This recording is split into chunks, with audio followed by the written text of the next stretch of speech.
The millionaire CEO had built his world on logic, control, and silence, until the day a letter arrived from the woman he hadn't seen in 6 years, revealing that she was gone, and had left behind 2 sons who were his. Edward Harper sat at the head of the long glass table in the conference room, nodding absently as another quarterly figure was projected onto the wall.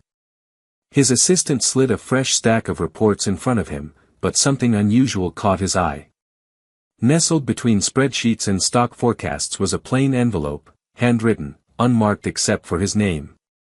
It was so out of place in this polished, digital world that he almost pushed it aside, assuming it had been misdelivered. But something about the handwriting made him pause. He stared at it longer than necessary, a strange unease curling in his chest. Then he knew. He recognized the writing. Hannah. He hadn't heard that name, hadn't said it out loud, in 6 years. Not since she disappeared from his life with no warning, no note, and no goodbye. He had tried to forget her, buried himself in mergers and luxury and order, told himself whatever they had wasn't real enough to miss. But his hand trembled slightly as he opened the envelope, as if his body had known better all along. Inside was a letter and an official-looking document from Child Protective Services. He pulled out the letter first and unfolded it carefully. The handwriting was just as he remembered, looped, clear, intentional. The first line stole his breath. "If you're reading this, it means I'm gone." His heart dropped into some place that didn't care how many billions he had earned. The room around him faded, the voices muffled, and all he could hear was the sound of his own pulse as he read on. She wrote that she had been sick. That she hadn't told anyone, especially not him, because she hadn't wanted pity or interference. That she knew he had moved on, or at least told himself he had. But she had kept a secret. A truth she couldn't die without trying to share. She had 2 sons. Twins. 5 years old. And they were his. Edward's vision blurred. His fingers tightened on the page. She wrote that if the letter had reached him, it meant she didn't survive, and the boys, Liam and Noah, were now in the care of the state. She begged him, not out of obligation or guilt, but because she had known once who he really was. She believed there was still a part of that man left. The official document beneath confirmed everything.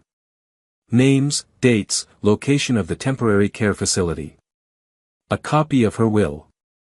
He didn't remember standing, but suddenly the chair was pushed back and someone in the room was calling his name. He didn't answer. He walked out of the meeting without explanation, the letter still clutched in his hand. His car was waiting downstairs, but for the first time, he didn't know where to go.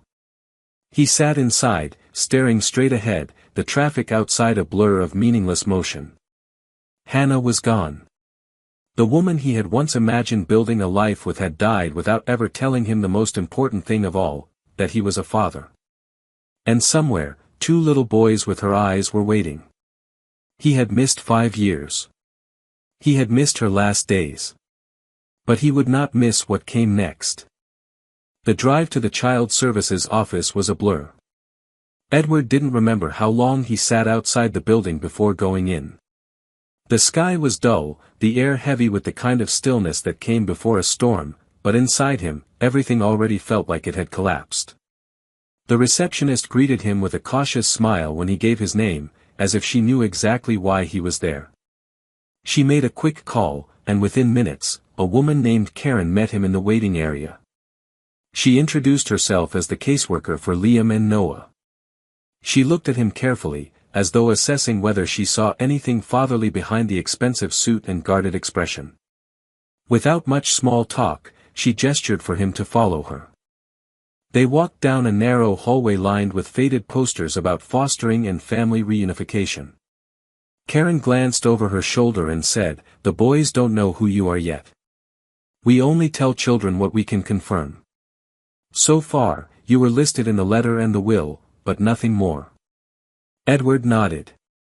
He appreciated the professionalism but couldn't stop the growing sense of guilt pressing on his chest. She led him to a small room with a large observation window. Inside were 2 boys sitting on a rug, building something out of plastic bricks. They were identical, dark brown hair, pale skin, and large blue eyes that stopped Edward's breath. Hannah's eyes. They were both dressed neatly in hand-me-down clothes, clean but slightly too big. One of them spoke softly to the other, and they both laughed in unison. It was such a normal, gentle moment, and yet it felt monumental. "They're doing okay, considering," Karen said quietly. "It's only been 2 weeks since their mother's death. They were with her when it happened. Ambulance couldn't get there in time. She passed at home." Edward swallowed hard and looked away. He felt like an intruder standing on the outside of a world that should have been his.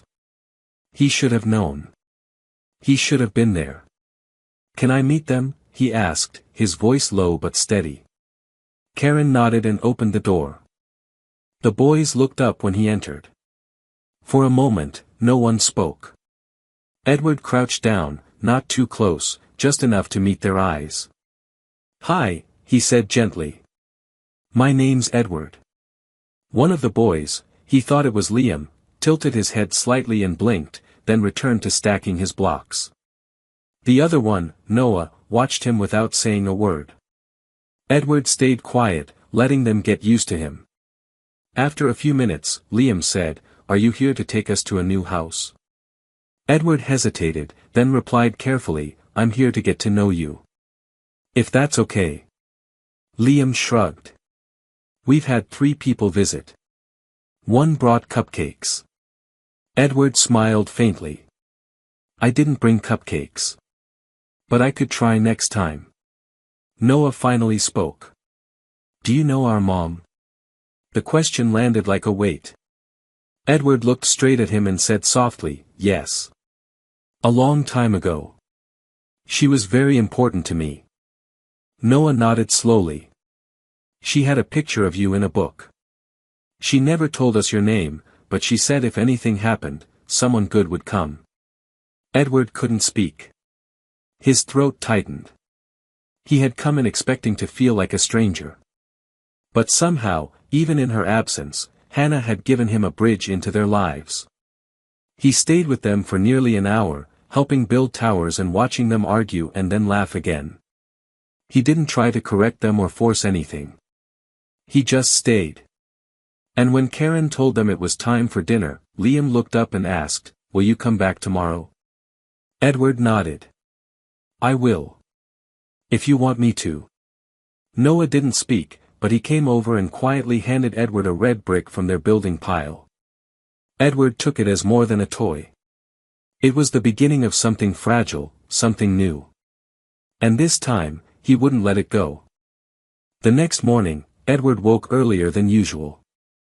Not because of meetings or alarms, but because his mind was already racing before the sun even rose. For the first time in years, his thoughts weren't on contracts or negotiations. They were on 2 boys with blue eyes who had asked if he would come back. He stood in front of the mirror adjusting his tie, only to pull it off and toss it on the bed. It didn't feel right.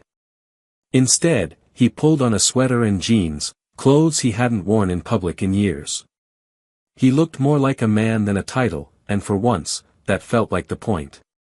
He stopped by a small cafe on the way to the center and asked the barista if they had cupcakes. They only had muffins, but they were warm and soft and came in pairs, so he bought 2. When he arrived at the facility, Karen was waiting in the lobby. She smiled slightly when she saw the paper bag in his hands and said, "They'll like that. They've been asking about you since breakfast." It struck him again how quickly children attach themselves to hope, and how terrifying that hope could be if left unmet. He followed her down the hallway, his chest tightening with a mixture of nerves and something deeper he wasn't ready to name. This time, the boys were in a different room, a small classroom with bookshelves and art supplies. They sat at a table coloring, and when they saw him, both froze for just a second before Liam broke into a shy grin. "You came back," he said, not as a question but as a confirmation of something he had dared to believe. Edward nodded and sat down across from them, placing the bag on the table. "I brought muffins," he said.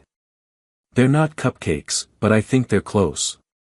Noah reached forward first, taking one and peeling the wrapper with careful fingers. Liam waited, watching Edward as if measuring his presence. Then he took one, too. For the next hour, they colored together in silence and in chatter, depending on the minute. They asked him questions: where he lived, what his car looked like, if he knew how to make pancakes. He answered everything honestly. Then came the question he hadn't prepared for. Liam looked up and said, "Are you our dad?"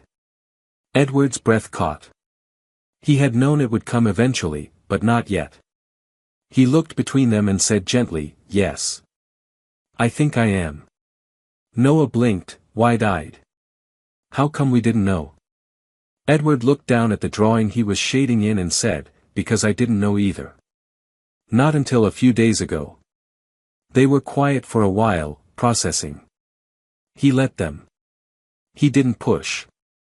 Later, while the boys went to the playground, Karen pulled Edward aside. She said the temporary custody paperwork could be started if he was ready.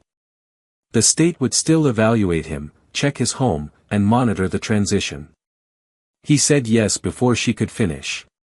He knew he wasn't ready in the way that word was usually used. He didn't have the answers, didn't know how to braid hair or fix bruises, didn't know bedtime routines or favorite songs. But he was ready to try, and that was something Hannah had believed he could do. That evening, he stood in the middle of his penthouse and realized how much it looked like a life designed for no one else but him. Everything was gray and clean and expensive, and yet none of it looked like home. He walked from room to room thinking about where twin beds might go, if there was enough space for a play area, whether the echo of silence in the halls would sound different with laughter in them. The next day, he bought a second-hand bookshelf, some art supplies, and a calendar with dinosaurs. He wasn't just preparing for a visit. He was preparing for a life. One he hadn't known he needed until two boys looked at him and asked if he'd return. The transition to temporary custody happened faster than Edward expected. Within a week, the paperwork had been filed, the interviews completed, and the home inspection approved with minimal comment. The caseworkers were surprised by how well prepared he was, but they didn't know that every free moment he had was now spent researching parenting blogs, visiting toy stores, and rereading Hannah's letter for clues about the boys' routines and preferences. He asked Karen if they had any comfort items, favorite blankets, toys, even old pajamas, but she told him the boys had arrived at the shelter with almost nothing. That fact haunted him more than he let show. When the day came to bring them home, he arrived early with two matching jackets folded in his hands. He found the boys in the same playroom as before, seated side by side building with blocks. Liam was the first to see him and ran toward him without hesitation, while Noah followed more slowly, holding a drawing that he refused to let go of. It showed three stick figures holding hands, and under it, in uneven handwriting, it said, "Us." Edward crouched down and opened his arms, uncertain if they'd accept the gesture, but both boys pressed into him like it was already the most natural thing in the world. The ride to his penthouse was filled with soft questions from the back seat. Liam asked what the building looked like and if it had a rooftop. Noah asked if there was a bathtub or just a shower. Edward answered every question patiently, trying to speak in the reassuring tone he had heard other parents use. When they finally pulled up to the sleek glass building in the heart of the city, he hesitated before helping them out of the car. Would this place, so cold and curated, ever feel like home to them? Inside the apartment, everything felt different than it had the day before. The hallway was still wide and the floors still polished, but now there were crayon drawings taped to the fridge, two small backpacks by the door, and a dinosaur nightlight glowing faintly in one corner of the living room. The boys wandered through the space slowly, touching things, asking what was allowed and what was just for show. Edward laughed more than once, realizing how little in his life had ever been touched by curious hands before. Later, he gave them a tour, pointing out their room, which now had matching beds with soft blankets, a stack of books on the nightstand, and twin nightlights they had picked out together. He showed them the kitchen and the bathroom and let them each choose which cabinet they wanted their things in. The first meltdown came just before dinner when Noah couldn't find the drawing he'd carried in. He panicked, tears spilling before Edward even understood what was happening. But instead of freezing or retreating like he once might have, Edward knelt beside him and helped look until they found it under the couch. He framed it that same night and hung it above their shared bed. After dinner, grilled cheese and tomato soup, both slightly burnt, Liam asked if they could watch a movie. Edward said yes and sat on the couch with them, one boy curled on each side. He didn't follow the film. He just sat there listening to their quiet laughter and felt something settle inside him. It wasn't peace exactly, or joy. It was responsibility. It was belonging. That night, after the boys had fallen asleep and the apartment had gone quiet, Edward stood outside their door and just listened. He thought about Hannah and what she must have gone through, getting sick, raising twins alone, writing that letter with no guarantee it would ever be read. He thought about the years he'd wasted thinking his life was full simply because it was scheduled. And now, here in the stillness of a room filled with small breaths and nightlight shadows, he realized how much more there was to feel. He didn't know what the next week would bring, or if he'd be good at any of this. But he knew he would try. Not to make up for lost time, that wasn't possible. But to honor it. To build something new in its place, day by day, story by story, bedtime by bedtime. The first full week with the boys was a blur of routines that didn't yet feel like routines. Edward quickly learned that mornings with children were nothing like the silent, solitary sunrises he was used to. There was cereal spilled across the counter, missing socks discovered only after shoes were on, and endless negotiation about what kind of toothpaste tasted less spicy. By the third day, he stopped wearing white shirts at breakfast and started keeping an extra pair of socks in the kitchen drawer, just in case. It was chaos, but it was their chaos now, and it slowly began to shape something that resembled a family. Liam was the early riser. He would always be up first, wandering sleepily into the kitchen asking for toast or to sit on Edward's lap while he sipped his coffee. Noah took longer. He would emerge only after he heard Liam talking or the sound of cartoons drifting from the living room. Edward respected their rhythms. He didn't rush them unless school demanded it, and even then, he tried to make the rush feel like an adventure. Some mornings they listened to music while brushing their teeth, and other days they made it a game to see who could get dressed fastest. Slowly, they started to smile more in the mornings. That felt like a win. The nights were harder. The boys still asked questions. About their mom. About what would happen next. One night, as Edward tucked them into their beds, Liam looked up and asked quietly if he would still be there in a year.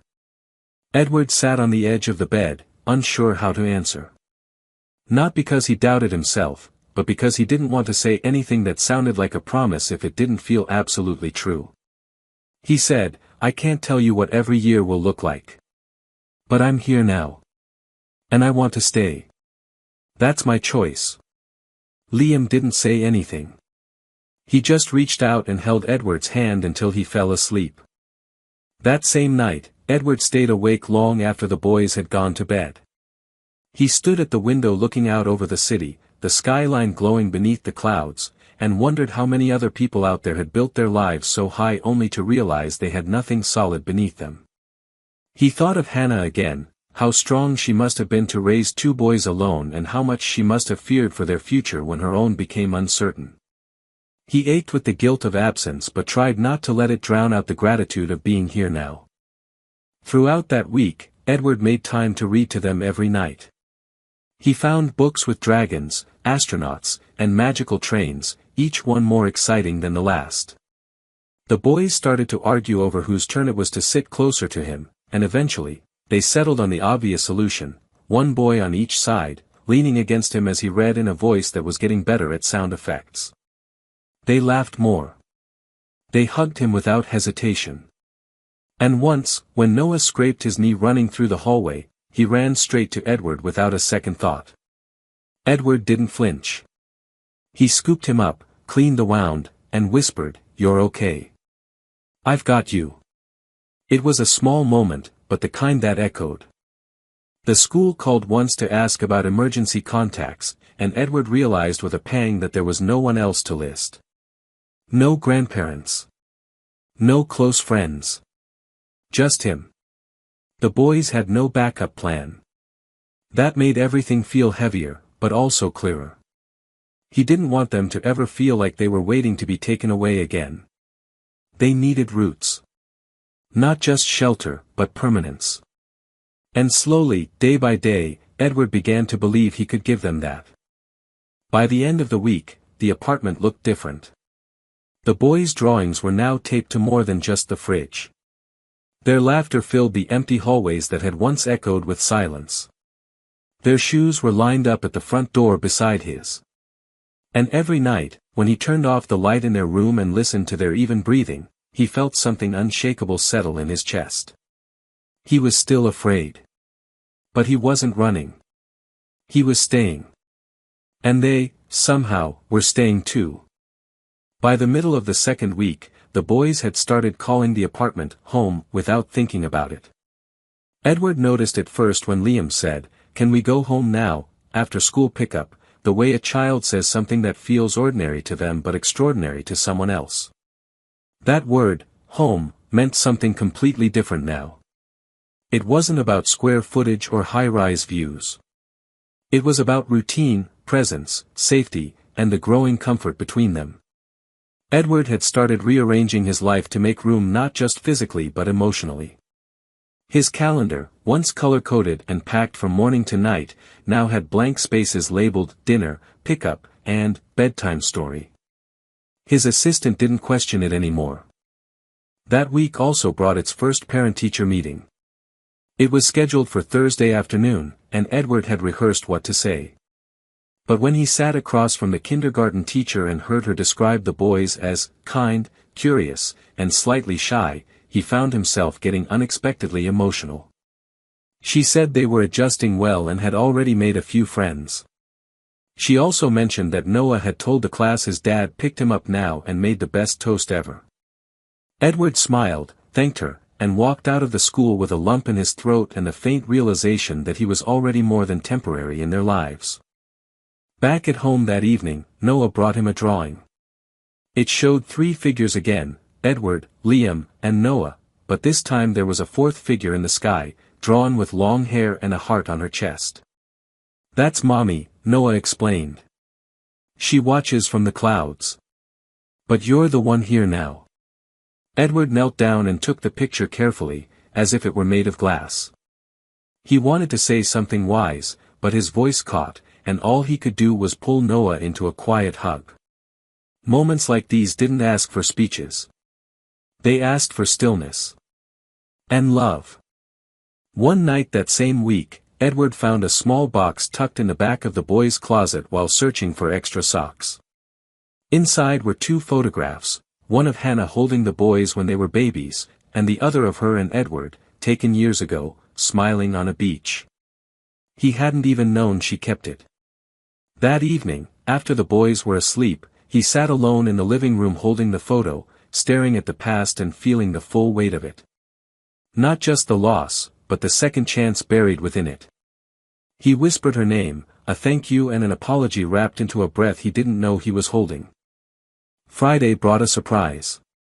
The boys wanted to cook dinner, pasta, their favorite. Edward was skeptical but agreed, and they spent almost an hour boiling water, over-grating cheese, and dropping noodles on the floor. It was a mess, but when they sat down at the table and said cheers with their juice boxes, he realized it was the best meal he'd had in years. Afterward, they curled up on the couch to watch a movie, and both boys fell asleep halfway through, their heads resting on his shoulders. He didn't move.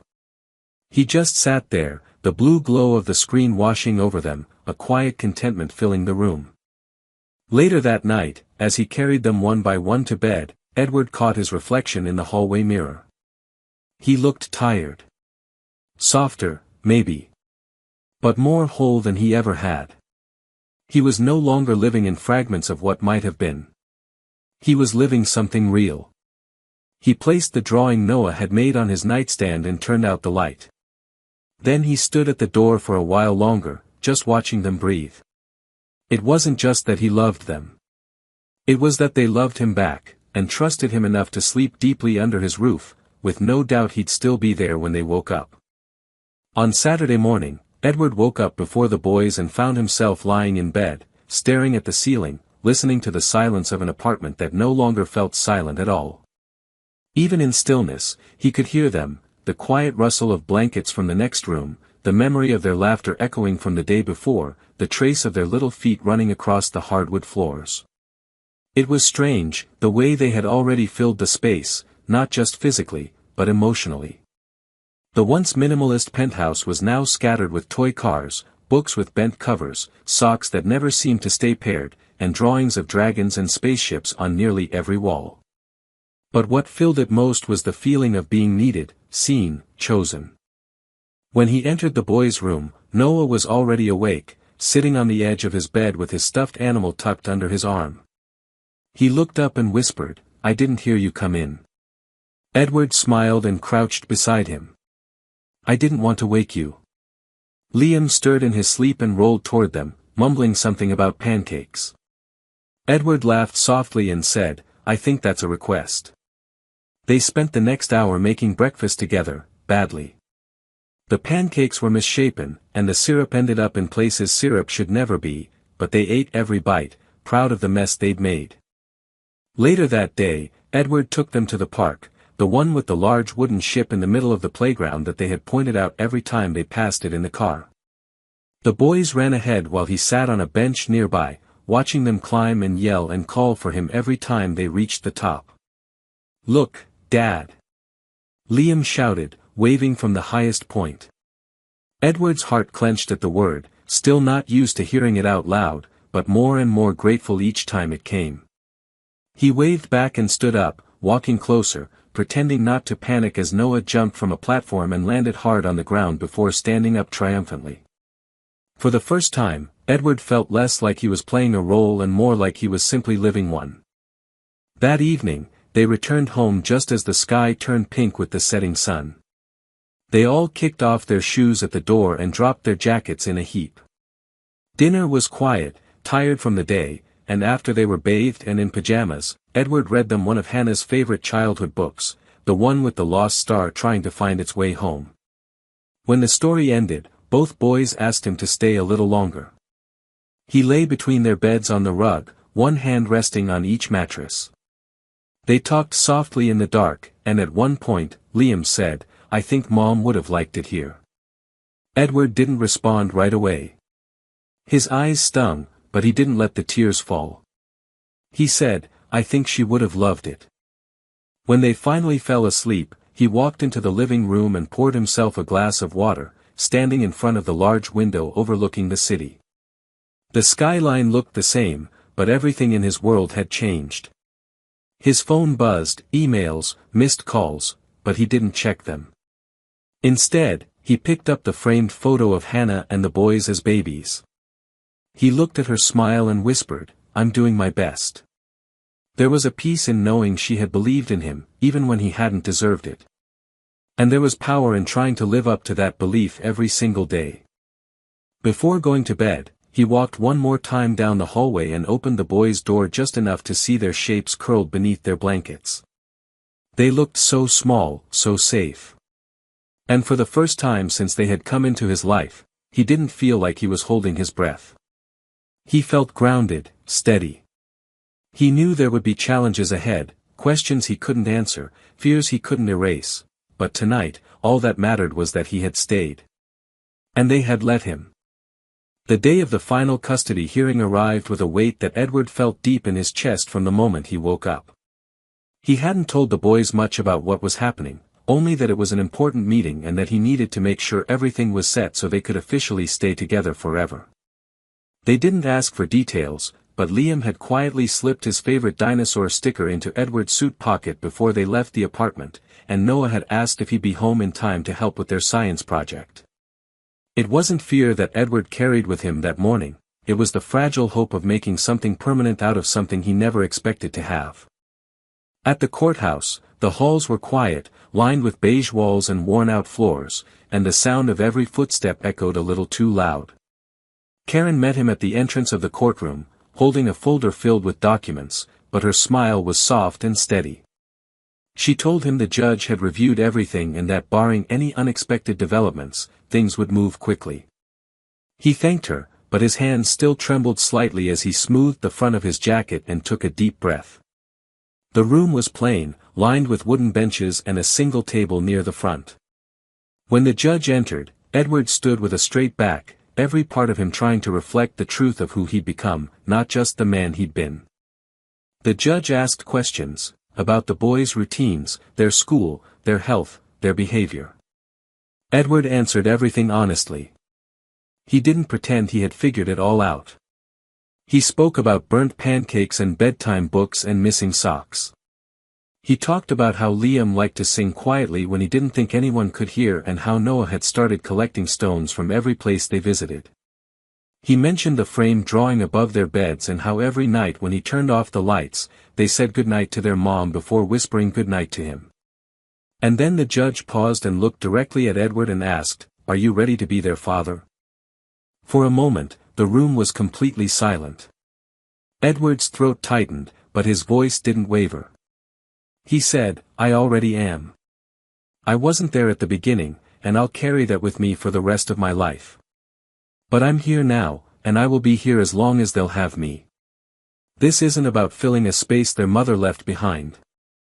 It's about building something new that honors what she gave them, and gives them a future they can trust." The judge nodded slowly and smiled, not formally, but with the quiet recognition of someone who had heard not just an answer, but a truth.